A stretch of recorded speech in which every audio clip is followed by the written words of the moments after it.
الحمد لله رب العالمين والصلاة والسلام على سيد المرسلين وعلى آله وصحبه أجمعين ومن اتبعهم بإحسان إلى يوم الدين أما بعد. الحمدللہ اس خلاصے کے تسلسل میں ہم لوگ 29ویں پارے کی سورت نمبر 72 تک پہنچ گئے، اور آج جو سورت جہاں سے ہم گفتگو شروع کر رہے ہیں وہ ہے سورۃ الجن۔ یہ سورت بھی مکے میں نازل ہوئی، اور اس سورت کا پس منظر اور اس کا جو موضوع ہے وہ زیادہ تر جن ہیں۔ جنوں کی ایک جماعت نے آپ صلی اللہ تعالیٰ علیہ وسلم کے قرآن کو سنا۔ قرآن کہاں پر سنا؟ لہذا بعض مفسرین کے مطابق یہ مکے کے اندر کا ہی واقعہ ہے، اور آپ صلی اللہ تعالیٰ علیہ وسلم رات کو سوق اوقاز کی طرف گئے تھے، اور آپ نے وہاں جب نماز شروع کی تو یہ جنوں کی ایک ٹولی، جنوں کی ایک جماعت وہاں موجود تھی، وہاں کہیں باہر سے آئی ہوئی تھی، اور آپ صلی اللہ علیہ وسلم جب قرآن پڑھنے لگے تو انہوں نے بالکل گھیرا باندھ کے اور بہت توجہ کے ساتھ آپ کا قرآن سنا۔ لہذا اسی کو ذکر کیا جا رہا ہے قرآن کی اس صورت میں۔ اس صرف قرآن سننا ہی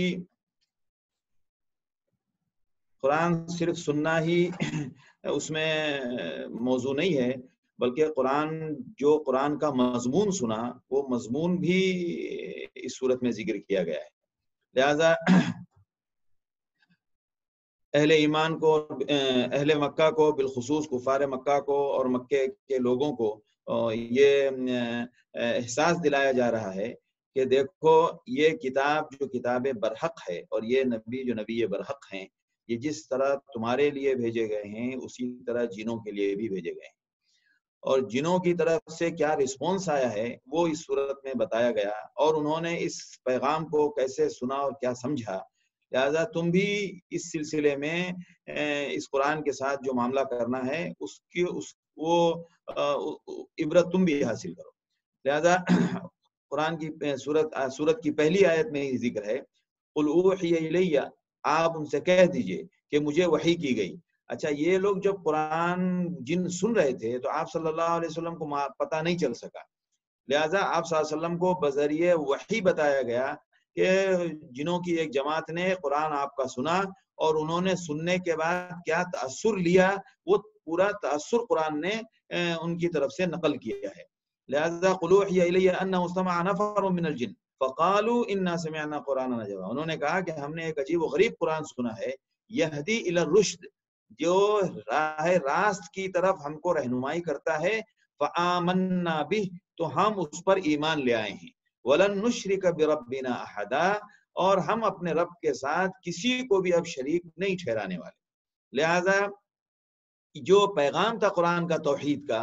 وہ بذریعہ جن جو قرآن سے انہوں نے مفہوم حاصل کیا، اور جو قرآن کے پیغام کو سمجھا، قرآن کے پیغام میں توحید کو جو انہوں نے سمجھا، انہوں نے بذات خود اپنے الفاظ میں اس کو اپنی جماعت میں جا کے ذکر کیا، جس کو قرآن ان کی طرف سے اس حکایت کو بیان کر رہا ہے کہ وَأَنَّهُ تَعَالَى جَدُّ رَبِّنَا، کہ اللہ کی ذات بہت بلند ہے، نہ تو اللہ کے ہاں کوئی بیوی رفیق حیات ہے، اور نہ اللہ کے ہاں کوئی اولاد کا تصور ہے۔ وَأَنَّهُ كَانَ يَقُولُ، ہمارے بیوقوف لوگ اس طرح کی باتیں غلط کیا کرتے تھے، اور ہم نے تو یہ سمجھ رکھا تھا کہ أَلَّن تَقُولَ الْإِنسُ وَالْجِنُّ عَلَى اللَّهِ كَذِبًا، کہ انسان یا جن کسی کو بھی اللہ کے بارے میں جھوٹ نہیں بولنا چاہیے۔ لہذا الگ الگ جو جملے ہیں ان کے، وہ سب نقل کیے گئے ان کی طرف سے، اور کفار مکہ کو یہ باور کرایا گیا کہ یہ کتاب برحق، اس کی حقانیت جس طرح تمہارے سامنے پیش کی جا رہی ہے اسی طرح جنوں کے سامنے بھی پیش کی گئی، اور جنوں نے بھی سنا، اور جنوں نے یہ پیغام قبول کیا، اور انہوں نے اس بات کو بھی اعتراف کیا کہ أَنَّا مِنَّا الْمُسْلِمُونَ وَمِنَّا الْقَاسِطُونَ، اور ایک جگہ ذکر کیا کہ وَأَنَّا مِنَّا الصَّالِحُونَ وَمِنَّا دُونَ ذَلِكَ، ہم میں بھی نیک اور بد دونوں ہیں، كُنَّا طَرَائِقَ قِدَدًا، ہم میں بھی بھانت بھانت کے لوگ موجود ہیں۔ لہذا وَأَنَّا ظَنَنَّا أَن لَّن نُعْجِزَ اللَّهَ فِي الْأَرْضِ، اور ہم نے تو یہ سمجھا تھا کہ ہم زمین میں اللہ کو اور بے بس نہیں کر سکتے. وَلَن نُعْجِزَهُ هَرَبًا، اور ہم بھاگ کے بھی اللہ کے ہاتھ سے کہیں دور نہیں نکل سکتے. لہٰذا یہ ساری باتیں، مختلف جملے جو ان کی طرف سے تھے وہ نقل ہوئے، اور اس کے بعد اللہ کے رسول صلی اللہ علیہ وسلم سے کہا گیا کہ ان کو کہہ دیجئے کہ انما ادعو ربی ولا اشرک به احدا، میں اپنے رب کی عبادت کرتا ہوں اور میں اس کے ساتھ کسی کو شریک نہیں ٹھہراتا، اور میرا کام پیغام دینا ہے. لا املک لکم ضرا ولا رشدا، میں تمہارے نقصان اور تمہارے فائدے کا مالک نہیں. انی لن یجیرنی من اللہ احد، مجھے خود اگر پناہ چاہیے تو اللہ کی طرف سے چاہیے، لہٰذا مجھے اللہ کے پناہ کے علاوہ میرے پاس دوسری کوئی پناہ نہیں ہے. لن یجیرنی من اللہ احد ولن اجد من دونہ ملتحدا، اور اللہ کے علاوہ میرے لیے کوئی بچنے کی جگہ بھی نہیں ہے. الا بلاغا من اللہ ورسالاتہ، مگر میرا کام ہے اللہ کی طرف سے جو پیغام آیا ہے وہ میں پہنچا دوں. ومن یعص اللہ، جو اللہ اور اللہ کے رسول کی نافرمانی کرے گا، فإن له نار جہنم خالدین فیہا ابدا، اس کے لیے ہمیشہ ہمیشہ کی جہنم ہے. اس میں ابتدائی صورت جو ہے، ابتدائی اس حصے جو ہیں وہ ان کو بذریعہ جن ان کو یہ پیغام دلوایا جا رہا ہے، یعنی جن کی تفصیل بیان کر کے کہ دیکھو یہ تصور انہوں نے اور یہ تاثر انہوں نے لیا. اور دوسرا حصہ جو اس صورت کا ہے وہ آپ صلی اللہ علیہ وسلم کی رسالت کے دلائل ہیں کہ آپ صلی اللہ علیہ وسلم نبی برحق ہیں. فَإِنَّهُ يَسْلُكُ مِن بَيْنِ يَدَيْهِ وَمِنْ خَلْفِهِ رَصَدًا، وہ اللہ کی پوری نگرانی اور نگہبانی میں آپ صلی اللہ علیہ وسلم کے سب روز گزرتے ہیں، اور تاکہ لوگ یہ جان لیں کہ اس پورے انتظام کے ساتھ انہوں نے اپنا پیغام پہنچایا. لِيَعْلَمَ أَنْ قَدْ أَبْلَغُوا رِسَالَاتِ رَبِّهِمْ وَأَحَاطَ بِمَا لَدَيْهِمْ، اور وہ اپنے رسالت کے تئیں جو بھی کام کر رہے ہیں وہ سب کچھ اللہ جانتا ہے، اور ہر چیز کو اللہ کے ہاں ریکارڈ کیا جا رہا ہے. وَأَحْصَىٰ كُلَّ شَيْءٍ عَدَدًا. اس کے بعد یہ سورت المزمل ہے. سورت المزمل ہم آپ تقریباً لوگ جانتے ہیں، مشہور ہے معاشرے میں بھی یہ بات کہ یہ بالکل ابتدائی زمانے میں اتری ہوئی سورتوں میں سے ہے. ایک یا ایھا المزمل اور ایک یا ایھا المدثر. لہذا یا ایھا المدثر کے سورت المدثر کے بارے کی ابتدائی چند آیات کے بارے میں تو تقریباً مفسرین کا یہ کہنا ہے کہ سورت العلق کی جو ابتدائی 5 جو اقرا بسم ربک الذی خلق خلق الانسان من علق اقرا وربک الاکرم الذی علم بالقلم علم الانسان ما لم يعلم، یہ آیتیں جو آپ صلی اللہ علیہ وسلم پر جو پہلی وحی اتری ہے، اس کے بعد دوسری وحی یا ایھا المدثر ہے، اور اسی کے بالکل قریب زمانے کی صورت یہ بھی ہے. اور یہاں سے لے کے اخیر تک جو تقریباً 7-8 صورتوں کا سلسلہ ہے وہ بالکل ابتدائی زمانے کی نازل شدہ صورتیں ہیں، جس میں آیتیں چھوٹی چھوٹی ہیں اور بہت زبانی اور ادبی لہجے میں. ادب سے مراد جو زبان کا جو ایک ان کا عربوں کا ایک مزاج تھا، اس ذوق کی بلندی کے ساتھ ان الفاظ کے، یعنی اس میں شعر کا جو قافیہ بندی ہوتی تھی، اس قافیہ بندی کی کافی اس میں اس کا مزاج شامل ہے. اسی وجہ سے تو بار بار کہتے تھے شاعر، لیکن یہ شاعر کی بات تو الگ ہوتی ہے، شعر ہوتا ہے. لیکن چونکہ اس طرح کی قافیہ بندی تھی اسی لیے ان کو یہ بار بار یہ اعتراض کرتے تھے، الزام لگاتے تھے کہ وہ بقول هذا شاعر، یہ اس کے کلام میں جو ہے وہ یہ تو کوئی شاعر ہے. لہذا یہ صورتیں سب ابتدائی زمانے کی ہیں. اس صورت میں آپ صلی اللہ علیہ وسلم کے لیے جو عنوان ہے وہ زیادہ تر آپ کی رسالت، اور اس رسالت کے لیے آپ صلی اللہ علیہ وسلم کو کچھ تعاون کی چیزیں بتائی گئیں کہ جس سے آپ کو مدد حاصل ہوگی. وہ مدد تھی رات کو اللہ کے سامنے کھڑا ہونا. یعنی یہ دعوت کا کام بہت محنت کا اور بہت جافشانی کا کام ہے، اور یہ بہت بڑا بوجھ ہے اور بہت بڑی ذمہ داری ہے، بہت بڑی امانت ہے. لہٰذا اس کو ادا کرنے کے لیے جو چیز بہت زیادہ مددگار ثابت ہوگی وہ ہے اللہ کے حضور رات میں زیادہ سے زیادہ تنہائی کے لمحات میں، وہ بھی رات میں کھڑا ہونا. لہذا اس کے وہ رہنمائی آپ صلی اللہ علیہ وسلم کو اس صورت میں شروع کے حصے میں بھی اور اخیر کے حصے میں بھی کی گئی ہے. لیکن اس صورت کے اخیر کے حصے کے بارے میں بعض علماء کا کہنا ہے کہ جو آخری رکوع یا آخری آیت جو ہے وہ مدنی ہے، کیونکہ اس میں قتال اور جہاد کا تذکرہ آیا ہے. تو شروع میں جو مکے میں صورت نازل ہوئی تھی تو اس میں آپ صلی اللہ علیہ وسلم کو زیادہ سے زیادہ رات کے لمحات کو اللہ کے حضور کھڑے ہو کر گزارنے کی ترغیب دی گئی تھی. اور اشارہ دیا گیا تھا، اور اخیر میں اس میں تخفیف کی گئی ہے جو مدنی زندگی میں جا کے تخفیف ہوئی ہے۔ لہذا اللہ نے فرمایا یا ایھا المزمل، اپنے آپ کو کپڑے میں لپیٹ لینے والے، یا ایھا المزمل قم اللیل الا قلیلا، رات کے تھوڑے حصے کو چھوڑ کر اکثر حصے میں آپ اللہ کے حضور کھڑے رہیں، نصفہ، آدھا، او انقص منہ، یا اس سے تھوڑا کم یا اس سے زیادہ، یعنی آدھی رات سے تھوڑا کم یا تھوڑا زیادہ، یعنی اس میں اتنی سختی نہیں ہے کہ آپ بالکل اس کے لیے کوئی پیمانہ لے کر بیٹھیں کہ وہ بالکل آدھا ہونا چاہیے، کبھی آدھے سے کم ہو جائے کبھی آدھے سے زیادہ ہو جائے، اس کا آپ کو اختیار ہے، لیکن رات کا اکثر حصہ آپ اللہ کے حضور کھڑے ہو کر گزاریں، اللہ کے دربار میں، یہ چیز آپ کے لیے بہت معاون اور مددگار ثابت ہوگی۔ ورتل القرآن ترتیلا، اور جو قرآن کا حصہ آپ پر اتر رہا ہے اس کو آرام سے پڑھیں، ٹھہر ٹھہر کے پڑھیں، حروف اور الفاظ کی تمام ادائیگی کے ساتھ پڑھیں۔ انا سنلقی علیک قولا ثقیلا، اس لیے کہ عنقریب آپ کے اوپر یہ ایک بھاری کلام اللہ کا وحی کی شکل میں نازل ہونے والا ہے اور نازل ہوتا رہے گا۔ ان ناشئۃ اللیل ہی اشد وطئا واقوم قیلا، اور رات کے جو لمحات ہوتے ہیں وہ نفس کو قابو میں رکھنے کے لیے اور نفس کو سدھانے کے لیے بہت اچھا مرحلہ ہے، وہ اقوام قیلا، اور جو پڑھی جائے اس باتوں کے سمجھنے کے لیے بہت اچھا موقع ہے، رات کے لمحات اس کے لیے بہت مناسب ہوتے ہیں۔ ان ناشئۃ اللیل، رات کا لمحات اور رات کے اوقات یہ نفس کو سدھانے کے لیے بہت اچھا مرحلہ ہے، اور قرآن کی قرات اور تلاوت کے لیے بھی بہت اچھے لمحات ہوتے ہیں رات کے، لہٰذا اسی لیے رات کو جو تہجد میں قرآن پڑھا جاتا ہے وہ، اور اسی طرح قرآن بالخصوص فجر کی نماز میں جو لمبی قرات کا معمول ہے اس کو بڑی حیثیت دی گئی ہے، لہٰذا قرآن میں اللہ نے فرمایا ان قرآن الفجر کان مشہودا، کیونکہ وہ بھی بالکل رات سے بالکل قریب کا لمحہ ہوتا ہے، دین کی مصروفیات، دن بھر کی مصروفیات اور دن کے اجالے کی جو مشاغل ہوتے ہیں اس سے وہ لمحہ بہت دور ہوتا ہے ابھی، اس کے بعد جب اجالا بڑھنا شروع ہوتا ہے، لہٰذا رات صبح فجر کی قرآن کا بھی معاملہ ایسا ہے۔ ان لک فی النہار سبحا طویلا، دن میں آپ کے لیے کافی مصروفیات ہیں، لہٰذا آپ رات کے اوقات میں اپنا یہ کورس پورا کر لیں، اپنا یہ نصاب آپ مکمل کر لیں۔ وَاذْكُرِ اسْمَ رَبِّكَ وَتَبَتَّلْ إِلَيْهِ تَبْتِيلًا، اللہ کو یاد کریں اور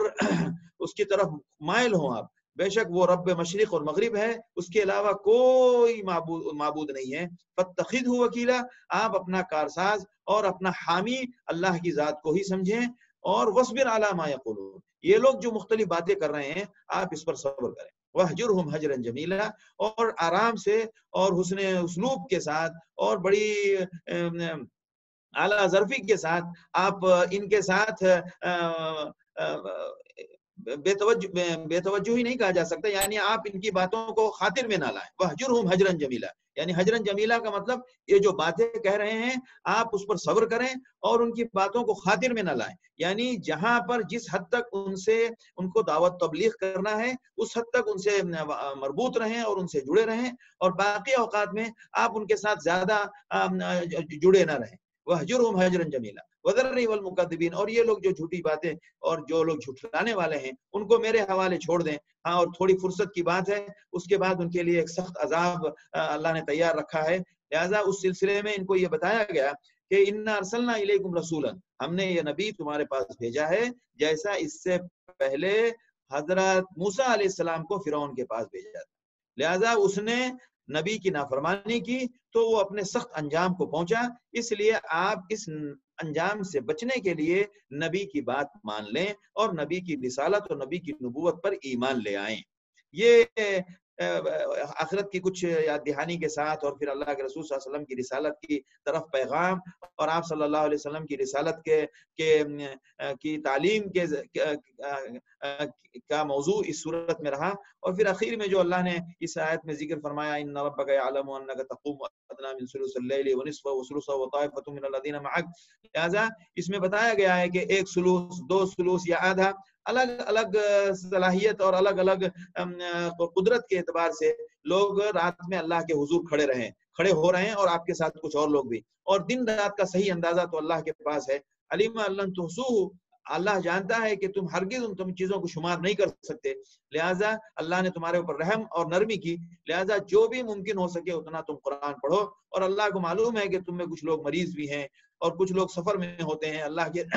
کی روزی کی تلاش میں، اور کچھ لوگ اللہ راستے میں قتال میں ہوتے ہیں، جنگ کی حالت میں ہوتے ہیں، لہٰذا جتنا ممکن ہو سکے آپ قرآن پڑھیں۔ فَقْرَؤُوا مَا تَيَسَّرَ مِنْهُ، یعنی جتنا آپ کو ممکن ہو سکے، آپ کے لیے آسانی سے جو حصہ قرآن کا پڑھنا آپ کے لیے ممکن ہو، آپ اتنا حصہ ضرور پڑھ لیا کریں۔ لہٰذا اس میں تخفیف کی گئی، یعنی اس میں کہ آپ کی آپ کی سہولت اور آپ کے حالات کے مطابق اس میں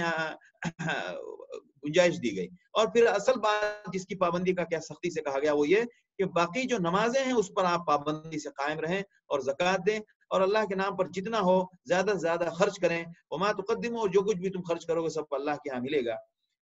اس کے بعد یہ سورۃ المدثر ہے جو اپنی ترتیب میں 74 نمبر پر ہے، اور یہ جیسا کہ عام مفسرین کے مطابق یہ دوسری وحی ہے، یعنی سورۃ العلق کی ان آیات کے بعد یہ دوسری وحی ہے۔ روایتوں میں ذکر ہے کہ ایک مرتبہ آپ صلی اللہ علیہ وسلم نے آسمان اور زمین کے بیچ یعنی بیچ کی فضا میں آپ نے حضرت جبریل علیہ السلام کو کرسی پر بیٹھے ہوئے دیکھا،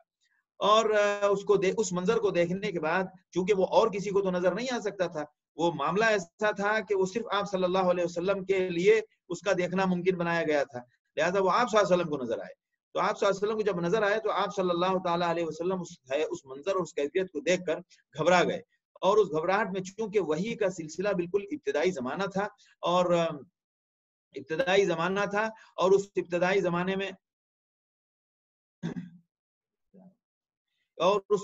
زمانے میں یہ سب حالات آتے تھے، تو کچھ یہ صورتحال ذرا سا نامانوس تھی، تو کچھ نئے نئے احوال پیش آتے تھے، تو اس میں آپ ان حالات کو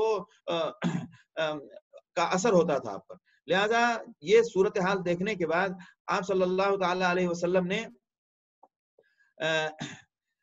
گھر آنے کے بعد ایک اوڑھنا اوڑھ لیا، اوڑھنا گھبراہٹ کی حالت میں آ کر آپ نے کہا کہ بھائی مجھے ذرا جلدی سے کچھ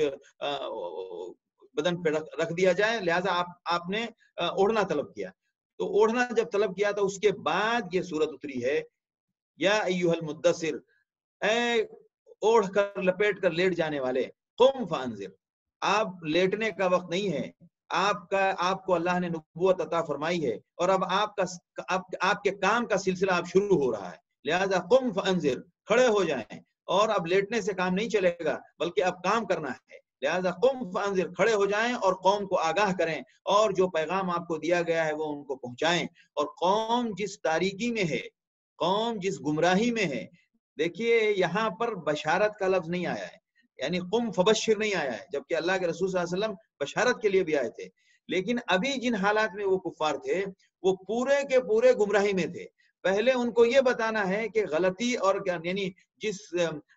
جو پیغام توحید کا دیا جائے گا، ظاہر سی بات ہے اس میں تبشیر نہیں ہے، ابھی اس میں انذار ہے۔ انذار سے مراد ان کو آگاہ کرنا ہے کہ توحید کیا ہے، یہ آگاہ کرنا ہے ابھی، اور جو شرک میں مبتلا ہے وہ بتانا ہے کہ یہ شرک ہے، اگر توحید نہیں ہے تو پھر شرک ہے۔ لہذا قم فانذر، کھڑے ہو جائیں اور ان کو ہوشیار کریں، ان کو آگاہ کریں، وَرَبَّكَ فَكَبِّرْ، اور اپنے رب کی بڑائی بیان کریں۔ جو دنیا میں دوسروں کی بڑائی کے جو چرچے چل رہے ہیں، اور بڑائی کی نسبت جو اللہ کی دیگر مخلوقات کی طرف منسوب کی گئی ہے، کہیں پہاڑوں کی طرف، کہیں سمندر دریا کی طرف، کہیں کسی جانور کی طرف، کہیں کسی انسان کی طرف، لہٰذا یہ جو بڑائیوں کا جو نسبتیں جو بکھری ہوئی ہیں، اس بڑائی کی نسبت کے بارے میں طے کرو کہ بڑائی صرف اللہ کی ہے۔ وَرَبَّكَ فَكَبِّرْ وَثِيَابَكَ فَطَهِّرْ، اور اپنے کپڑوں کو پاک رکھیں، اور اپنے کپڑوں کے پاکی کا خیال رکھیں۔ اللہ کے رسول صلی اللہ علیہ وسلم کے بارے میں یہ کوئی دلیل پیش نہیں کی جا سکتی کہ آپ صلی اللہ علیہ وسلم پاکی کا اہتمام نہیں فرماتے تھے، لیکن عربوں میں کچھ چیزوں میں جہاں بے احتیاطی تھی، بہت ساری چیزیں جو ان کو دین کی اور زندگی گزارنے کے آداب اور طریقے نہیں معلوم تھے، اس میں وہ پاکی اور ناپاکی کی تمیز سے بھی نابلد تھے۔ لہٰذا جو چیز دین کے لیے سب سے بڑی بنیادی بات ہے، اللہ کی بڑائی بیان کرنے کے لیے جس کی سب سے زیادہ ضرورت پڑتی ہے، وہ ہے پاکی کا اہتمام۔ ان آیات کے ربط کو آپس میں بہت غور سے سمجھنا چاہیے کہ کیا بتایا جا رہا ہے کہ دنیا میں تبلیغ و دعوت کے لیے اللہ کی بڑائی کا یقین اور اللہ کی بڑائی کا ایمان بہت مضبوط ہونا چاہیے، اور اس کے لیے جو چیزیں معاون ثابت ہوں گی اس میں سے سب سے زیادہ مدد ملے گی پاکی کے اہتمام سے۔ وَثِيَابَكَ فَطَهِّرْ وَالرُّجْزَ فَاهْجُرْ، اور ہر غلط بات کو چھوڑ دیں آپ، جو بھی غلط باتیں ہیں خواہ وہ عقیدے کی شکل میں ہو یا وہ روزمرہ کے برتی جانے والی چیزوں میں ہو، جتنی بھی غلط باتیں ہیں اور جو نامناسب یا ناپاک چیزیں ہیں ان سب کو چھوڑ دیں۔ وَلَا تَمْنُنْ تَسْتَكْثِرْ، اس کے بارے میں بہت سارے تشریح کی گئی ہے کہ احسان اس لیے نہ کریں کہ اس احسان کے بدلے میں آپ کو زیادہ ملے گا بدلے میں، یا احسان اس نیت سے نہ کریں کہ آپ یہ سمجھے کہ میں نے بہت کچھ کر لیا اور اپنے کارنامے کو بڑا سمجھیں۔ آپ اس لیے نہ کریں، اللہ کے نام پر آپ خیر کا کام کرتے جائیں۔ وَلِرَبِّكَ فَاصْبِرْ، اور یہ کام ایسا ہے جو آپ کرنے جا رہے ہیں اور جو آپ کے ذمے لگایا گیا ہے، اس کام میں آپ کو بہت سارے حالات کا سامنا ہوگا اور بہت نامناسب اور ناپسندیدہ باتوں کو بھی سننا پڑے گا۔ لہٰذا اس کام کے لیے جہاں دوسری چیزیں آپ کے لیے اشارہ دی جا رہی ہیں کہ اللہ کی بڑائی بیان کریں، اپنے کپڑوں کی اور اپنے جسم کی پاکی کا خیال رکھیں، اور اپنے جو معاشرے کی جو غلط باتیں ان تمام سب چیزوں سے دور رہیں، اور احسان صرف اللہ کے لیے کریں۔ وَلِرَبِّكَ فَاصْبِرْ، لہٰذا اس میں ایک چیز کا بھی خیال رکھنا پڑے گا کہ صبر کا دامن ہمیشہ ہاتھ میں ہونا چاہیے، اور صبر کا سہارا سب سے زیادہ لینا پڑے گا۔ وَلِرَبِّكَ فَاصْبِرْ، لہٰذا اب اس میں یہاں تک یہ آیتیں دوسری وحی ہے۔ اس کے آگے ابتدائی زمانے کا وہ مرحلہ ذکر کیا جا رہا ہے جس میں کفار مکہ جب آپ صلی اللہ علیہ وسلم کی اعلانیہ دعوت شروع ہو گئی تھی، اور اعلانیہ دعوت شروع ہونے کے بعد 3 سال کی خفیہ دعوت میں ہلکا ہلکا لوگوں کو پتہ چل گیا تھا کہ کچھ لوگ محمد کی کچھ نئی بات کے ماننے والے پیدا ہو رہے ہیں اور ان سے جڑ رہے ہیں۔ لیکن جب اعلانیہ دعوت ہوئی تو اعلانیہ دعوت نے ان کے اندر پریشانی پیدا کر دی۔ تو جب پریشانی پیدا کر دی تو انہوں نے کہا کہ بھائی یہ تو اب مکے تک ہے معاملہ، اب ظاہر سی بات ہے حج کا زمانہ قریب آ رہا ہے، کہیں ایسا نہ ہو کہ حج کے زمانے میں یہ لوگ دوسرے لوگوں سے بھی اس پیغام کو تک پہنچانا شروع کر دیں، تو لہٰذا اس کو یہیں سے روکنا ہمارے لیے ضروری ہے۔ تو اس کے لیے انہوں نے مشورہ کیا، ایک میٹنگ بلائی، اور اس میٹنگ میں سب لوگ تھے، بڑے بڑے، عتبہ ابن ربیعہ، شیبہ ابن ربیعہ اور اکرمہ، یہ ابو جہل اور امیہ اور ولید ابن مغیرہ، سب بڑے بڑے سردار تھے۔ تو سب، ولید ابن مغیرہ بہت ہوش مند اور بہت بڑا عقل مند اور بہت فیصلہ کرنے والی صلاحیت والا بندہ سمجھا جاتا تھا۔ تو ان لوگوں نے بیٹھ کے مشورہ کیا کہ دیکھو ابھی حج کا زمانہ آ رہا ہے، اگر تم نے اس کو ابھی سے قابو نہیں کیا تو صورتحال یہ ہوگی کہ یہ بات باہر بھی پھیلے گی، لہٰذا دوسروں کو آگاہ کریں۔ لہٰذا انہوں نے اس کے لیے مشورہ کیا۔ مشورہ کرنے کے بعد انہوں نے کہا کیا کہا جائے؟ انہوں نے کہا کیا کہیں؟ شاعر کہیں؟ بولا نہیں، شاعر نہیں ہے وہ۔ مجنو کہیں؟ نہیں، مجنو بالکل نہیں ہے، اس کی باتوں اس کے بارے میں اگر تم لوگوں سے یہ کہو گے کہ یہ مجنو ہے تو لوگ تم پر الزام دھریں گے کہ اس آدمی کو کیسے مجنو کہہ رہے ہو، یہ تو بہت ہوش حواس اور بہت بڑے بڑے عقل مند جہاں ناکام ہو جائیں ویسی عقل کی باتیں کر رہے ہیں یہ ساتھی۔ اور شاعر، کاہن، ساحر، سب کے بارے میں انہوں نے کہا نہیں، یہ کوئی بھی بات آپ کہو گے تو پھر آپ کے عرب کے لوگ الزام آپ کے اوپر ڈالیں گے۔ لہٰذا انہوں نے کہا اچھا ٹھیک ہے، آپ ہی کہیے، جو آپ کہیں گے وہی ہم کہیں گے۔ تو ولید ابن مغیرہ نے غور کیا، فکر وقدر، غور کیا، پھر غور کیا، انه فکر وقدر فقدر کیف قدر ثم قدر کیف قدر ثم نظر، یعنی بار بار اس نے غور کیا۔ اس نے کہا دیکھو ایک بات ہے، یہ کہو کہ یہ ایک ایسے جادو والی بات ہے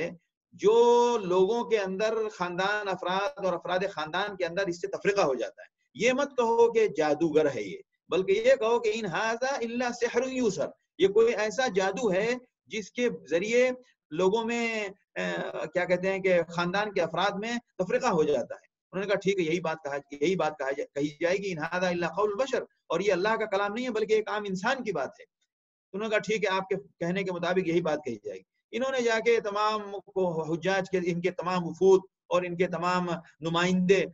جو مختلف عرب کے علاقوں سے اور مختلف خطوں سے جو حج کے لیے پہنچ رہے تھے، ان کے تمام کارندے بالکل مستعد کر دیے گئے، اور ان تمام کو اس بات کا مامور بنا دیا گیا کہ جو بندہ آئے اس کو بس یہ کہنا ہے کہ اس شخص کی بات مت سننا۔ نتیجہ یہ ہوا کہ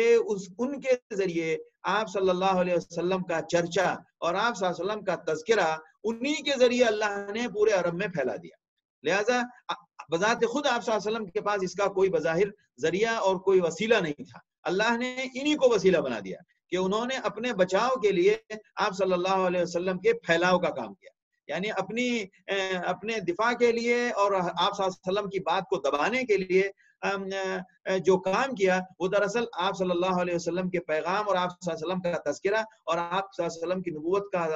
کا ذکر عام عرب تک پہنچنے کا ذریعہ بن گیا. لہذا اس کا تذکرہ یہاں کیا گیا. اللہ فرما رہے ہیں کہ ذرنی ومن خلقت وحیدہ، جس بندے کو میں نے اکیلا پیدا کیا، اس کو مال و اولاد دیا اور اس کے لیے بہت کچھ آسانیاں اور اس کے لیے بہت کچھ نعمتیں اس کو دی گئی، اور مزید کی امید بھی رکھتا ہے. وہ اس کو جہنم میں ڈالا جائے گا. کیوں؟ اس لیے کہ اس نے غور کیا اور پھر غور کیا. ہلاک ہو وہ، اس نے کس انداز سے غور کیا، اور وہ کہتا ہے کہ ان ھذا الا سحر یسر، ان ھذا الا قول البشر، یہ تو ایک انسان کا کلام ہے. اس کے بعد اللہ نے اس جہنم کی تفصیل بتائی ہے، جس جہنم کی اس کو وعید کی جہنم کے لیے اس کو وعید کی گئی تھی، اور اس میں اللہ نے یہ قسم کھا کے فرمایا کہ کلا والقمر واللیل اذا ادبر والصبح اذا اسفر انها لاحد الكبر. جس قیامت کی ہم بات کر رہے ہیں وہ ایک بہت بڑی چیز ہے، نذیرا للبشر، اور بچنا چاہیے اس بات انسان کو اس دن کے خوفناکی سے. لمن شاء منکم ان يتقدم ويتاخر كل نفس بما كسبت رهينه. ہر انسان کو اپنے کیے کا وہاں بھگتنا ہے، سوائے اصحاب الیمین کے. فی جنات یتساءلون، یہ لوگ جنت میں آپس میں ایک دوسرے سے سوال کریں گے مجرمین کے بارے میں. ما سلککم فی سقر، تم کو جہنم میں تم کیسے پہنچ گئے؟ قالوا لم نکن من المصلین، بھائی ہم نماز نہیں پڑھتے تھے. ولم نکن نطعم المسکین، اور ہم مسکینوں کو کھانا نہیں کھلاتے تھے. لہذا اللہ فرما رہا ہے کہ تم اس کتاب سے یوں بھاگتے ہو جیسے کہ جنگلی گدھا شیر سے بھاگتا ہو. فما لهم عن التذکرۃ معرضین، کیا ہو گیا کہ تم اس بات سے اس طرح بدک رہے ہو اور بھاگ رہے ہو اور منہ موڑ رہے ہو. بل یرید کل امرئ منہم، اب اس میں دیکھنا چاہیے کہ اس طرح کی صورتحال جو کفار کی تھی، آج اگر ہم مسلمانوں میں اگر وہ صورتحال پائی جا رہی ہے تو ہم بھی اس کے مخاطب ہیں. یہ الگ بات ہے کہ وہ کفر کے ساتھ اس کے شکار تھے اور ہم حالت ایمان میں اس کے شکار ہیں. فما لهم عن التذکرۃ معرضین، آج ہمارا کتاب سے کتنا واسطہ ہے، کتنا ہمارا تعلق ہے، ہم اس کے لیے کتنا وقت نکالتے ہیں، ہم اس کے لیے کتنی قربانی دیتے ہیں، یہ دیکھنے کی بات ہے. فما لهم عن التذکرۃ معرضین، جہاں کوئی دینی اور قرآن کی مجلس کا ذکر آئے تو ہم بھی اسی طرح بھاگتے ہیں جیسے جنگل کے شیر سے جنگلی گدھے بھاگتے ہوں. لہذا قرآن کی مجلسوں کا جب بے شک اس میں اس بات کا خیال رکھنا چاہیے کہ عوام کی ضرورت اور ان کی سہولت کے مطابق یہ مجلسیں قائم کی جائیں، لیکن جب مجلسیں قائم ہوں تو اہل ایمان کو اس میں شریک ہونا چاہیے، نہ یہ کہ وہ اس سے دور بھاگیں. لہذا یہ آیتیں ہمارے لیے بھی بہت عبرت کی بات ہیں. فمن شاء ذکر، کلا انہ، ہر بندہ یہ چاہتا ہے کہ اس کے سامنے کھلی تحریر آ جائے. تو ہر بندے کے سامنے تو کھلی تحریر نہیں بھیجی جا سکتی، نہ یہ دنیا میں کسی بھی انتظامی نظام میں یہ نہیں چلتا ہے. کہیں بھی کوئی انتظامیہ ہو، وہ انتظامیہ اپنے ہر کارندے اور ہر ممبر کو کھلی تحریر نہیں دیتی ہے. ایک تحریر کے ذریعے ایک حکم دے دیا جاتا ہے، اس حکم کے پیچھے کیا تفاصیل ہیں وہ خاص لوگوں کے پاس ہوتی ہیں. لہذا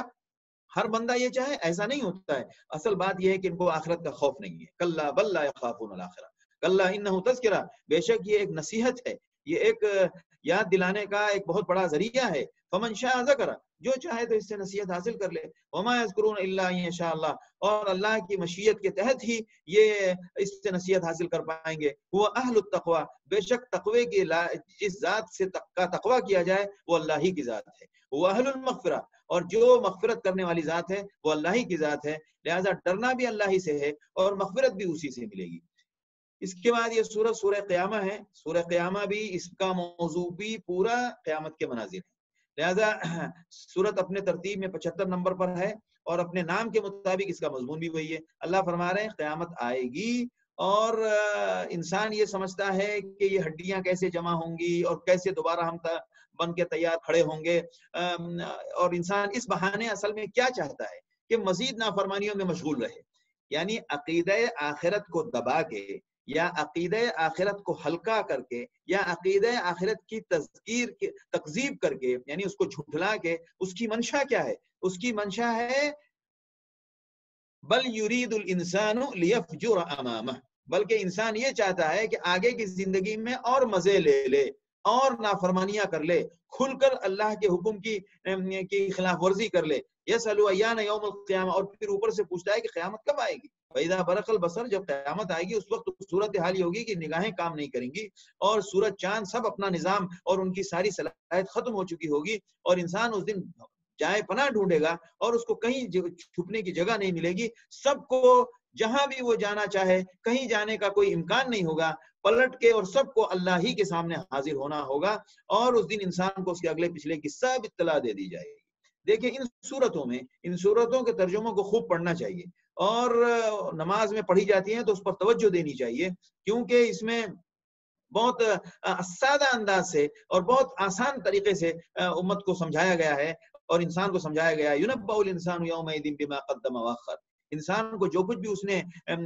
پہلے کیا یا جو بعد میں کیا، جو کچھ بھی اس کے اگلے پچھلے تمام کی اطلاع اس کو دے دی جائے گی. بل الانسان علی نفسہ بصیرہ، بلکہ انسان اپنے بارے میں خود دیکھنے والا ہے، خود جان لے گا، خود سمجھ لے گا کہ میں نے کیا کیا ہے. ولو القی معاذرہ، اگرچہ وہ کتنے بھی عذر پیش کرے لیکن اس کو اپنا گناہ خود نظر آئے گا. لا تحرک بس، یہاں آپ صلی اللہ علیہ وسلم کو وحی کی کچھ باتیں ذکر کر کے پھر بتایا گیا انسان کو دوبارہ کہ اصل میں تم کو دنیا بہت پسند ہے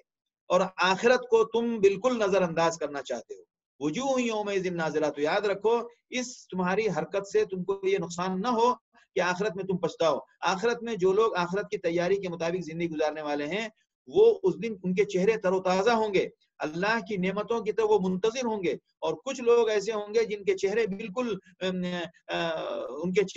گرے ہوئے ہوں گے اور ان کے چہرے پر کی ہوائیاں اڑی ہوں گی، اور تظن ان یفعل بها فاقرہ، اور ان کو یہ گمان کر رہی ہوگی کہ اس کے ساتھ کوئی سخت مرحلہ پیش آئے گا. کلا اذا بلغت التراقیہ، لہذا جب انسان کی روح ایک دم نکلنے والی ہوتی ہے تو اس وقت ڈھونڈتے ہو کہ کوئی اس کا علاج کرے، اور وہ سمجھتا ہے کہ اب تو زندگی کا وقت مکمل ہو رہا ہے. اور یاد کرو اس وقت کو کہ جب انسان کی پنڈلی آپس میں جڑ جائے گی اور اس وقت سب کو حقا کے اللہ کے حاضر میں، اللہ کے حضور میں پہنچا دیا جائے گا. لہذا نتیجہ کیا ہوگا؟ پہلے سے نہ تو صدقہ کیا ہے اور نہ نمازیں پڑھی ہے. فلا صدق ولا صلی، نہ زکوٰۃ نہ نماز نہ انفاق. ولکن کذب وتولی، کھاتے میں کیا ہے؟ اللہ کو جھٹلایا، اور جب بھی اللہ کی بات کی گئی تو منہ پھیر کے بھاگ گئے. ثم ذهب الى اهله يتمتع، بہت مٹک کے اپنے گھر میں جا کے حاضر ہوتا ہے، اور بیوی بچے بیوی بچے بیوی بچے. یہی ہمارا رونا آج کے مسلمانوں کا بھی ہے. آج کے مسلمانوں کو بھی زندگی میں سوائے اس غم کے دوسرا کوئی غم نہیں ہے. Wife and family, wife and family, wife and family, یہی آج کل، اور اپنی پراپرٹی. لہذا قرآن کہتا ہے ثم ذهب الى اهله يتمتع اولا لك فاولا، تمہارے لیے یہی مناسب تھا. تم نے جس غفلت سے زندگی گزاری ہے وہ تمہارے لیے یہی مناسب تھا. ایحسب الانسان ان یترک سدی، کیا انسان نے سمجھا ہے کہ اس کو یوں ہی اللہ بغیر حساب کتاب کے چھوڑ دے گا؟ بھائی تم کو اللہ نے جس انداز سے پیدا کیا، اور اللہ نے ایک نطفے کے ذریعے اللہ نے کتنا بڑا نظام چلایا کہ اللہ کی قدرت ہے کہ ایک انسان تیار ہوتا ہے، پھر اس میں جنس ایک نر اور مادہ، مرد اور عورت کی تقسیم کے ساتھ اللہ پیدا فرماتا ہے. جو اللہ یہ سب کچھ کرنے پر قادر ہے، کیا وہ دوبارہ انسان کو زندہ کرنے پر قادر نہیں ہے؟ اس کے بعد یہ سورت الانسان یا سورت الدہر، دونوں اس سورت کا نام ہے، اور دونوں لفظ اس سورت کے پہلی آیت میں موجود ہیں. لہذا اس میں بھی قیامت ہی کا منظر ذکر کیا گیا ہے، اور ابتدائی آیتیں ہیں، لہذا بہت جلدی سمجھ بھی لیں، بہت جلدی یاد بھی کر لیں. آیتیں بھی چھوٹی چھوٹی، یہ بہت بڑی ایک تبلیغ اور دعوت کی حکمت اللہ کے اس قرآن میں انسانوں کے لیے کی رعایت کے لیے ایسا، یعنی انسانوں کی رعایت میں کا بہت، انسانوں کے مزاج اور ان کے طبیعت کا بہت خیال اور رعایت کی گئی ان آیتوں میں. لہذا چھوٹی چھوٹی آیتیں بہت آسانی سے عرب اس کو سمجھ لیں اور اس کو یاد کر لیں. هل اتى على الانسان حين من الدهر، تو اس میں بھی انسان کو بتایا جا رہا ہے کہ بھائی تم قیامت کے آنے کا کیوں انکار کر رہے ہیں؟ تمہارے پاس دلیل کیا ہے؟ تمہارے پاس تمہارے اپنے وجود سے دلیل دی جا رہی ہے کہ ایک وقت تو ایسا گزرا ہے کہ کبھی کہیں کوئی چیز موجود نہیں تھی. لم یکن شیئا مذکورا، انسان کا کہیں کوئی وجود نہیں تھا. یعنی جو انسان پیدا ہوتا ہے تو اپنے ماں باپ سے پیدا ہوتا ہے. ماں باپ کے پہلے جو انسان آج پیدا ہوا ہے اس کا سلسلہ اپنے ماں باپ سے جوڑتا ہے، نسب کے طور پر تو دادے تک جاتا ہے، لیکن جس مادے کے ذریعے اللہ انسان کو پیدا کرتا ہے اس میں دادا پردادا، وہاں تو اس کا کوئی وجود نہیں ہے. اور اس سے پہلے بھی ایک مرحلہ ایسا ہے کہ اس دنیا میں انسان موجود ہی نہیں تھا، انسانیت نام کی کوئی چیز ہی نہیں تھی. تو جب اللہ نے انسان پیدا کیا اور پھر اس انسان کے ذریعے ہزاروں لاکھوں کروڑوں انسان اس دنیا میں آئے اور دنیا سے چلے گئے، کیا یہ اس بات کی دلیل نہیں ہے کہ اللہ ان کو دوبارہ پیدا کرنے پر قادر ہے؟ انا خلقنا الانسان من نطفۃ امشاج، ہم نے انسان کو ایک مخلوط نطفے سے پیدا کیا، ہم نے پیدا کیا تاکہ ہم اس کو آزمائیں، وجعلناہ سمیعا بصیرا، اور جب ہمیں اس کو آزمانا تھا تو ہم نے اس کو صلاحیت بھی دی باتوں کے سمجھنے کی اور باتوں کو سننے کی اور اس کے دیکھنے کی۔ اب ہم نے لوگوں کو راستے بتا دیے ہیں، شکر گزاری کا راستہ بھی بتا دیا ہے اور ناشکروں کی مثالیں بھی دے دی ہیں کہ یہ شکر گزاروں کا راستہ ہے اور یہ ناشکروں کا طریقہ ہے، لہذا یہ بھی واضح کر کے بتا دیا کہ اللہ اس کو پسند کرتے ہیں، اس کو ناپسند کرتے ہیں، اور اس ادا کا نام شکر ہے اور اس ادا کا نام ناشکری ہے۔ اللہ کی تمام نعمتوں کو شمار کرنا اور اس کا اللہ کا نام لینا، اللہ ہی کی طرف ہر چیز کو منسوب کرنا، یہ شکر ہے، اور غیر اللہ کی طرف کسی چیز کو منسوب کرنا یہ ناشکری ہے۔ یعنی وہ تمام تفاصیل مختلف انداز سے ہزاروں نبیوں کے ذریعے بتا دی گئی۔ اب اس کے بعد اگر بندہ نہیں مانے گا تو اِنَّا أَعْتَدْنَا لِلْكَافِرِينَ سَلَاسِلَ وَأَغْلَالًا وَسَعِيرًا، تو پھر ہم نے انسان کے لیے بیڑیاں اور اس کے گردن کے لیے پھندے اور جہنم کی آنکھ تیار کر کے رکھی ہے۔ بے شک جو لوگ نیک بندے ہوں گے ان کا انجام ان الابرار یشربون من کأس کان مزاجها کافورا، اس میں اہل جنت کا تذکرہ زیادہ ہے اور بیچ بیچ میں جہنم کے احوال بھی بیان کیے گئے ہیں کہ اللہ کے نیک بندے کون ہیں جو اپنی باتوں میں پورے رہتے ہیں اور جس دن شر پھیلا ہوا ہوگا اس دن کے شر سے ڈرتے ہیں اور غریبوں کو کھانا کھلاتے ہیں اور یتیم کو کھانا کھلاتے ہیں اور قیدی کو کھانا کھلاتے ہیں، اور وہ کہتے ہیں کہ ہم یہ کھانا صرف اللہ کی رضا کے لیے کھلا رہے ہیں، ہمیں نہ تو کوئی بدلہ چاہیے اور نہ شکریہ کا جملہ چاہیے۔ بے شک ہم اپنے رب سے ڈرتے ہیں جس دن کے بہت خطرناک، جس دن سب کے چہرے بگڑ جائیں گے، اس دن سے ڈرتے ہیں۔ وَوَقَّاهُمُ اللَّهُ شَرَّ ذَلِكَ الْيَوْمِ، تو جو لوگ اپنے اعمال ایسے کرتے ہیں ان کے لیے کیا ہے؟ اللہ نے ان کو اس دن کے شر سے بچا لیا۔ اب دیکھیے اِنَّا هَدَيْنَاهُ السَّبِيلَ، اللہ نے راستے بتائے اچھا اور برا دونوں، تو اب اچھوں کا راستہ بتا دیا کہ اچھے لوگوں کی صفات کیا ہیں، لہذا جو یہ کام نہ کریں وہ برے ہیں، لہذا فوقاہم اللہ شر ذلک اليوم۔ پھر اللہ نے مزید اس اہل جنت کا تذکرہ اس میں فرمایا کہ اس دن ان کے لیے جنت کی اللہ نے کیا کیا نعمتیں رکھی ہوں گی، اور ایک نہ ختم ہونے والا نعمتوں کا سلسلہ ہوگا، اور پھر اللہ کے رسول صلی اللہ علیہ وسلم کی رسالت کے تئیں آپ صلی اللہ علیہ وسلم کو تسلی دی جا رہی ہے کہ یہ ہم نے کتاب آپ کے اوپر اتاری، انا نحن نزلنا علیک القرآن تنزیلا، لہذا اپنے رب کے حکم کے اوپر آپ صبر کریں اور ان میں سے کسی بھی گنہگار اور ناشکری کی بات نہ مانیں، اور صبح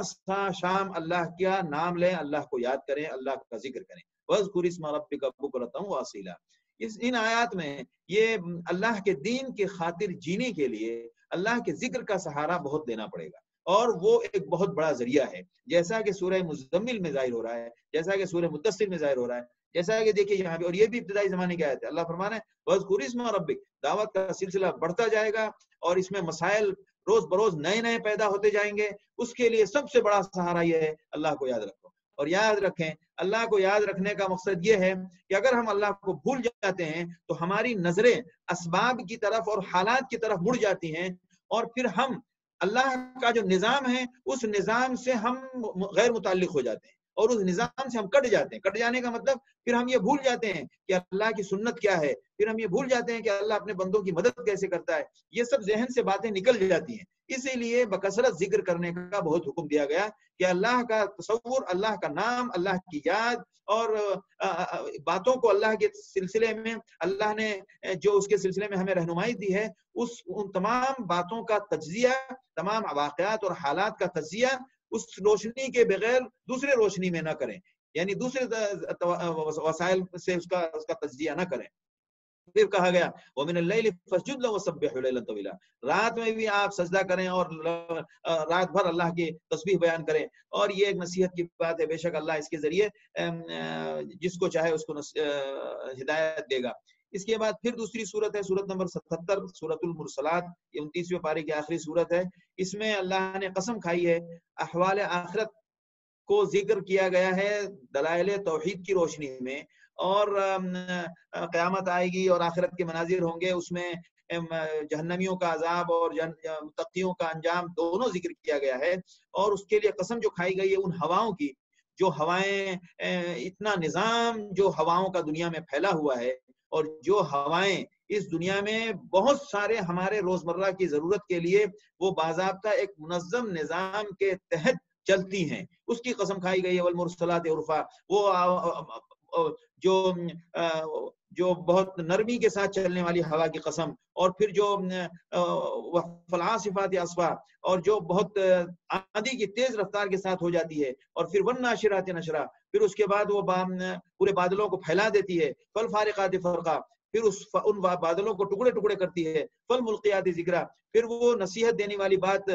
تم تک پہنچاتی ہے۔ اس میں پورا قصہ بیان کر دیا گیا، ان ہواؤں کا نظام بھی بیان کر دیا گیا، اور ان ہواؤں کے ذریعے ہماری نصیحت کا سامان یہ کہ جب بارش ہوتی ہے تو اس بارش کے ذریعے دوبارہ جیسے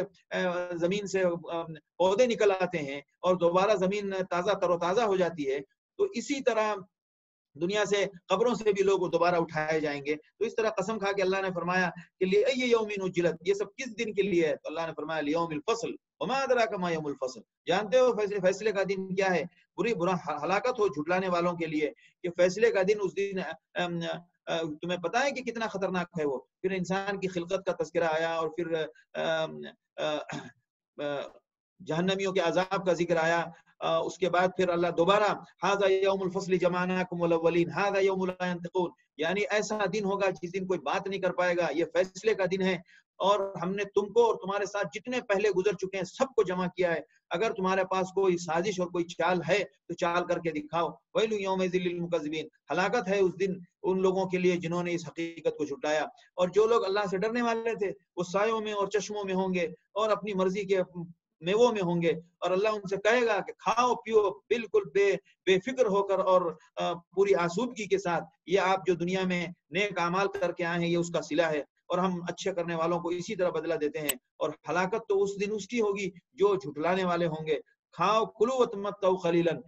جنتیوں سے کہا جائے گا کلو واشربوا ہنیئا، اور یہاں دنیا کے لیے ہے کلو وتمتعوا قلیلا، کھاؤ لو مزے کر لو، تھوڑے دن کی بات ہے۔ انکم مجرمون، تم مجرم ہو کیونکہ تم اس پیغام کو جھٹلا رہے ہو۔ اور بلا ہلاکت ہے اس دن ان لوگوں کے لیے جو جھٹلانے والے، جب ان سے کہا جاتا ہے رکوع کرو تو نہیں کرتے، کیوں؟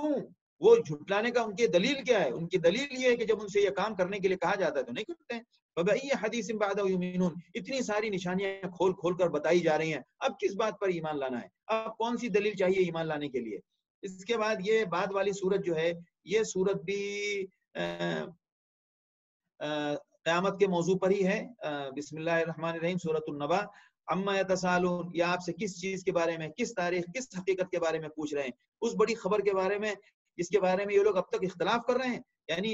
کچھ لوگ کہہ رہے ہیں کہ نہیں واقع ہوگی، کچھ لوگ کہہ رہے ہیں کہ کیسے ہوگی، یعنی اس کے لیے طرح طرح کی باتیں کر رہے ہیں۔ کلا، ہرگز نہیں، ان کی ساری بات غلط ہے۔ سیعلمون، ان قریب ان کو پتہ چلے گا۔ ثم کلا سیعلمون، اور پھر سن لو، ان کی بات غلط ہے، بالکل غلط ہے۔ سیعلمون، اور ان قریب یہ جان لیں گے کہ قیامت آنے والی۔ اب اس کو سمجھایا جا رہا ہے کہ قیامت کے فلسفے کو اپنے روزمرہ کے احوال سے سمجھو، کہ ہم نے زمین کو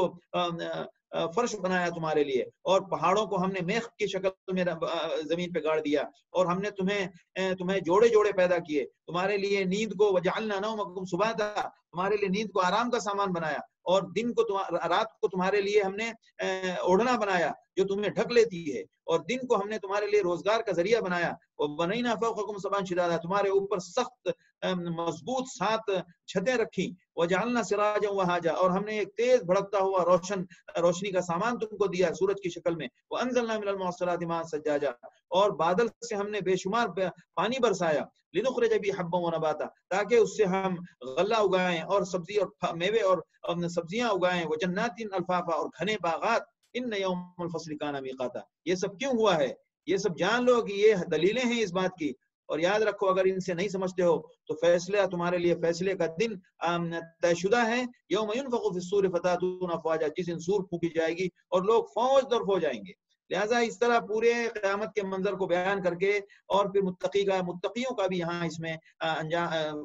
کا انعام اور ان کا ثواب اور ان کا انجام بیان کیا گیا، کہ وہ باغوں میں ہوں گے اور پھلوں میں، اور ان کے ہم عمر اللہ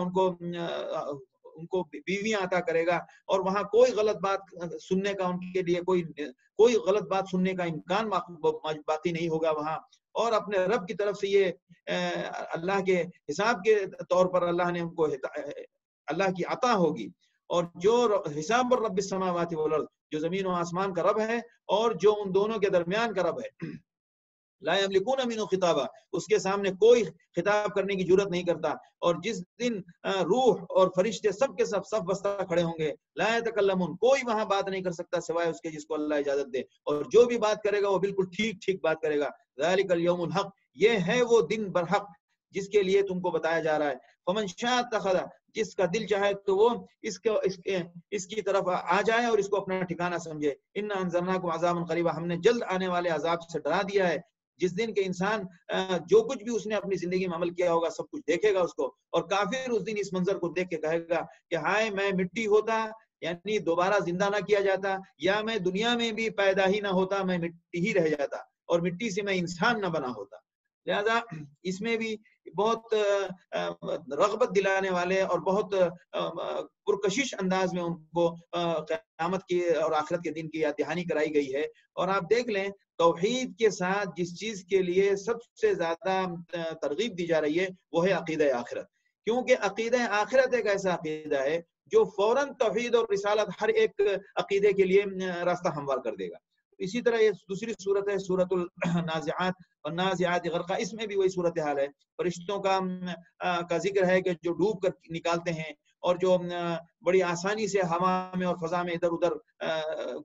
موجود رہتے ہیں، والسابحات سبحا، تیرتے پھرتے ہیں، والسابقات سبقا، اور اللہ کے حکم کے لیے بہت سبقت لے جاتے ہیں، فالمدبرات امرا، اور اللہ کے حکم سے جو تدبیر کرنے کے معاملات ان کے سونپے گئے ہیں اس کی تدبیر میں لگے رہتے ہیں. اس میں بھی پوری صورت میں عقیدہ آخرت کو ذکر کیا گیا ہے، اور اخیر میں اس کو بالکل صاف انداز سے ذکر کیا گیا ہے کہ فَإِذَا جَاءَتِ الطَّامَّةُ الْكُبْرَى، جب وہ دھمکنے والی جو سب سے بڑا جو موقع ہے جب وہ آئے گا، جس دن قیامت، یوم یتذکر الانسان، انسان نے جو کچھ دنیا میں کیا ہوگا اس کو یاد کرے گا، اور جہنم بالکل سامنے کر دی جائے گی. اور جس نے سرکشی کی ہوگی اور دنیا کو اس نے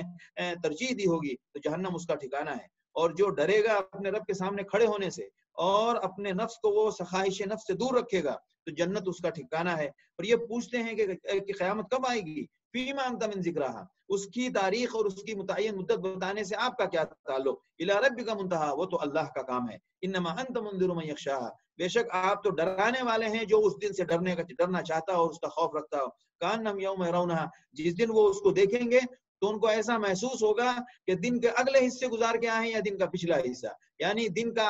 اگلا حصہ صبح کا وقت یا شام کا وقت، یعنی ان کو ایسا لگے گا کہ بس ایک شام یا ایک صبح زندگی گزار کے آئے ہیں، جس زندگی کے اندر وہ آخرت کا انکار یوں کرتے ہیں، جس زندگی کی حیثیت اس دن صرف اتنی محسوس ہوگی یا تو دن کا ابتدائی آدھا حصہ گزار کے آئے ہیں یا دن کا آخری حصہ گزار کے آئے، ایک شام یا ایک صبح کی بات ہے بس.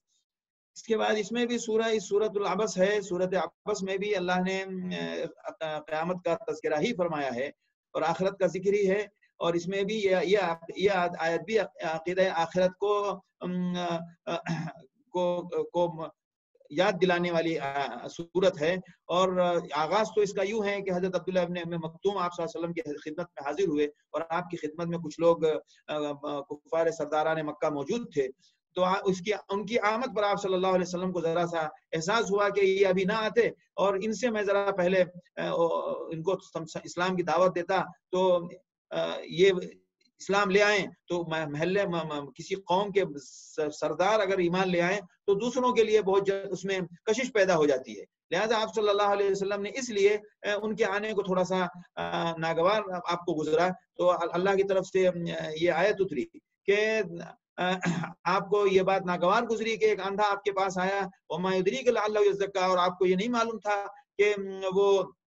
آپ سے آ کے نصیحت حاصل کرتا، اور جو چیز آپ سے، جو نصیحت آپ سے سیکھتا وہ اس کو فائدہ مند بھی ہوتی، اور جس کو پرواہ ہی نہیں ہے آپ اس کے پیچھے لگے ہوئے ہیں اور آپ کو کیا پتا کہ وہ آپ کی باتوں سے کچھ نصیحت حاصل کرے یا نہ کرے اور کچھ تبدیلی لائے کہ نہ لائے. وَأَمَّا مَنْ جَاءَكَ يَسْعَىٰ، جو آپ کے پاس دوڑتا ہوا آیا آپ نے ان سے